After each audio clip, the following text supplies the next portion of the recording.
Dear student, YouTube channel PKJDITI में आपका स्वागत है।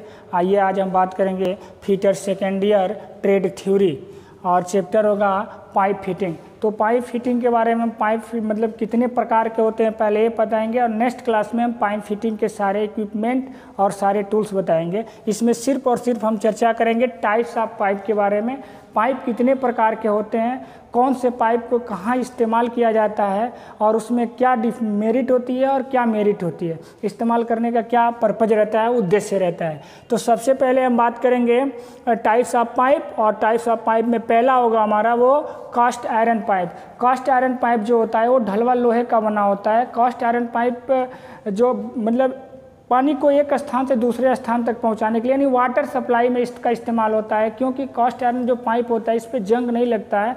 और सबसे बड़ी बात होती है कि ये कॉम्पैक्ट स्ट्रेंथ इसका बहुत ज़्यादा होता है। कॉम्पैक्ट स्ट्रेंथ का मतलब ये होता है कि दबाव सामर्थ्य बहुत अधिक होता है।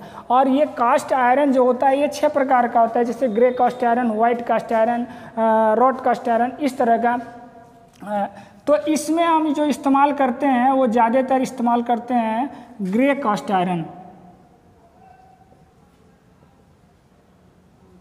ग्रे कास्ट आयरन, इसको हिंदी में बोलते हैं धूसर ढलवा लोहा। उसके बाद आता है rod cast iron. Rod iron ही आएगा, और रॉड आयरन का मतलब होता है पिटवा लोहा।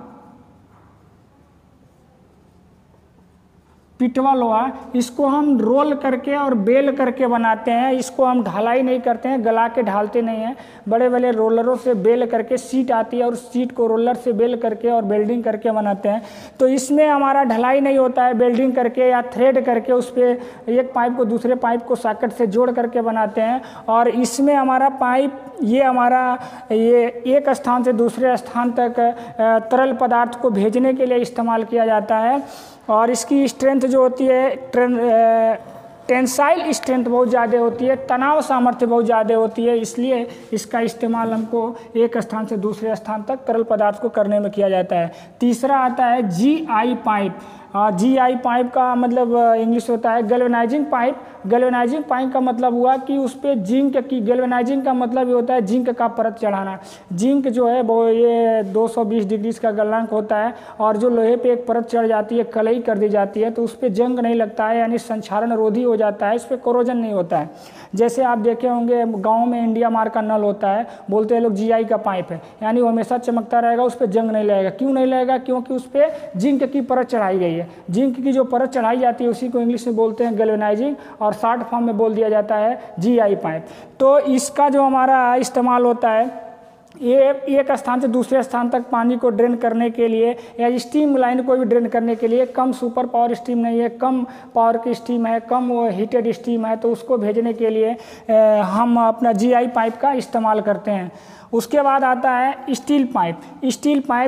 स्टील पाइप जो होता है इसकी टेंसाइल स्ट्रेंथ काफ़ी ज़्यादा होती है, और स्टील पाइप का इस्तेमाल एक स्थान से दूसरे स्थान तक स्टीम को भेजने के लिए और बहुत प्रेशर में, जैसे तेल हो गया, गैस हो गया, इन सब चीज़ों को बहुत प्रेशर में भेजना होता है ताकि ये फटे ना। उस जगह पे हम स्टील पाइप का इस्तेमाल करते हैं। जैसे बॉयलर से जो स्टीम बनती है टरबाइन को चलाने के लिए, तो उस पाइप लाइन में जो पाइप बना होता है और लगा होता है वो स्टील पाइप होता है, न कि कास्ट आयरन और रॉड आयरन और GI होता है। ये बात आपको समझ में आ गई। अगला है कंक्रीट पाइप।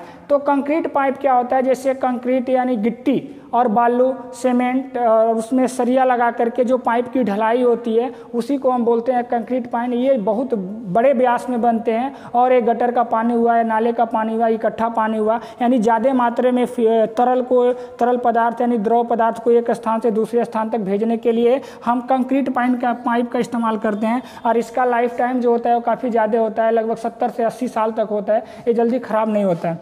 दूसरा होता है एस्बेस्टस सीमेंटेड पाइप। आप देखे होंगे वो जो पतला जो पाइप होता है, जैसे कैटरेन का नाम सुने हैं ना, उसमें सीमेंट भी रहेगा, कागज़ गत्ता ये सब से मिल के बना होता है, ये हल्का होता है और पतले, इसका जो व्यास होता है वो पतला व्यास होता है, वो कम होता है। कम होने का मतलब यानी लगभग 20 से 40 सेंटीमीटर तक व्यास में डाया में अवेलेबल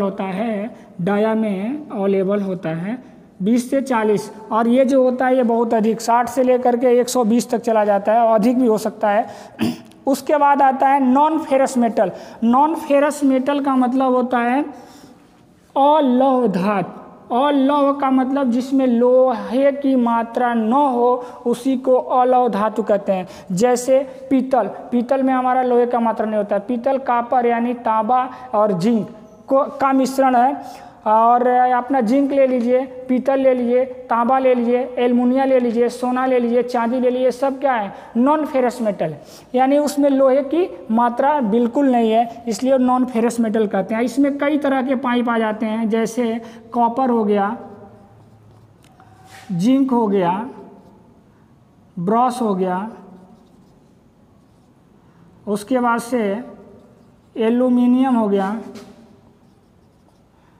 ये सब पाइप आते हैं। तो इसलिए हम नंबरिंग नहीं किए, एक ही में मैंने बता दिया कि ये 4-5 तरह का 6 तरह का पाइप होते हैं।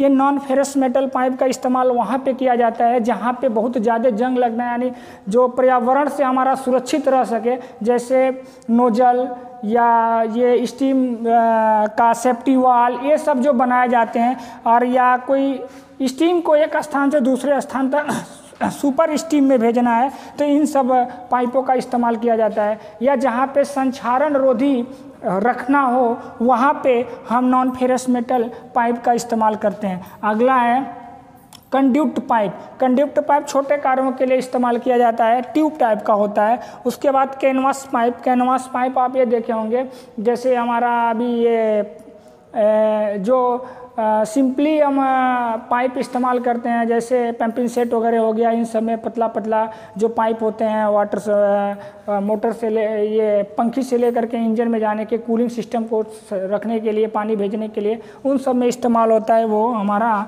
कैनवास पाइप होता है। उसके बाद एक होता है रबर पाइप। जैसे मान लीजिए बहुत कम प्रेशर पे तेल को या गैस को या पानी को एक स्थान से दूसरे स्थान तक भेजना है तो वहाँ पे हम रबर पाइप का इस्तेमाल करते हैं। जैसे मान लीजिए इंजन के वापसी नली हुआ, इंजन का ऑयल नली हुआ, इन सब चीज़ों में हम रबर पाइप का इस्तेमाल करते हैं। उसके बाद से प्लास्टिक पाइप। प्लास्टिक पाइप जैसे अपना पीवीसी हो गया, ये सब हो गया, जिससे घरों में एक स्थान से दूसरे स्थान तक स्नान घर बनाना हो, बाथरूम टॉयलेट ये सब बनाना हो, वहाँ पे पीवीसी पाइप का इस्तेमाल करते हैं, क्योंकि वो हमारा कॉस्टली भी नहीं होता है और जंग भी नहीं लगता है, और वो आसानी से हम जोड़ भी बना सकते हैं। जैसे कोई खराबी आया तो वहाँ से काट दिए, यूनियन सॉकेट, एल्बो टी ये सब लगा करके और उसको हम सही कर देते हैं। और उसको पीवीसी पाइप को जोड़ बनाने के लिए एक आपका केमिकल्स आता है, उसको हम लगा करके जोड़ आसानी से प्राप्त कर लेते हैं। तो प्लास्टिक का पाइप सस्ता भी होता है और संक्षारण रोधी होता है, मौसम का उस पर कोई प्रभाव नहीं पड़ता है। ये हमारा प्लास्टिक पाइप होता है और इसका इस्तेमाल हम घरों के पाइपलाइन में करते हैं, स्नान घर से लेकर के ये सब चीज़ के लिए। तो आज के क्लास में मैंने सिर्फ यही बताया कि टाइप्स ऑफ पाइप क्या होता है, टाइप्स ऑफ पाइप यानी पाइप कितने प्रकार के होते हैं और पाइप का इस्तेमाल कहाँ कहाँ कौन कौन से पाइप किया जाता है, और किस तरह के पाइप का इस्तेमाल कहाँ होता है, कैसे होता है, उसका साइज़ क्या होता है, कितना स्ट्रेंथ उसका रहता है, कितना उसका कंप्रेसिव रहता है, कितना उसका टेंसाइल रहता है, ये सब चीज़ पे मैंने चर्चा किया। और उम्मीद भी कर रहे हैं कि आप इस चीज़ को समझे होंगे। अच्छे से देखिएगा, जानिएगा, इसको नोट्स कर लीजिएगा, नोट बना के रखिएगा, पढ़िएगा। कोई दिक्कत होगा तो हमें कमेंट करके व्हाट्सएप ग्रुप में पूछिएगा, मैं बताने के लिए हाजिर है। आज के लिए बस इतना ही, धन्यवाद।